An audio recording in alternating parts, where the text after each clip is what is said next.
ಸರ್ವರಿಗೂ ಶುಭ ಸಂಜೆ. ಕನ್ನಡಕ್ಕಾಗಿ ಒಂದು ಕ್ಷಣ. ಈ ದಿನದ ಒಗಟು: ಒಬ್ಬನ ಹತ್ತಿರ 10 ಕುದುರೆಗಳಿದ್ದವು. ಅವನು ತನ್ನ 10 ಕುದುರೆ ಮಾರಿದ. ಹಾಗಾದರೆ ಅವನ ಹತ್ತಿರ ಎಷ್ಟು ಕುದುರೆಗಳು ಉಳಿದವು? ಸರಳ ಸುಂದರವಾಗಿದೆ. ಎಲ್ಲರೂ ಪ್ರಯತ್ನಿಸಿ.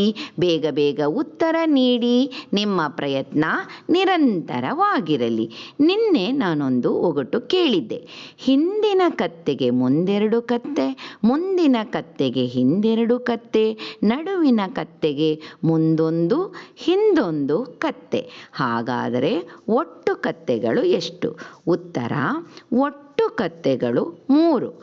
3 ಕತ್ತೆಗಳು ವೃತ್ತಾಕಾರದಲ್ಲಿ ಚಲಿಸುತ್ತಿದ್ದವು. ಮತ್ತೊಮ್ಮೆ ಎಲ್ಲರಿಗೂ ಶುಭ ಸಂಜೆ. ಕನ್ನಡಕ್ಕಾಗಿ ಒಂದು ಕ್ಷಣ. ನಿಮ್ಮೊಂದಿಗೆ ಆಶ್ರೀ.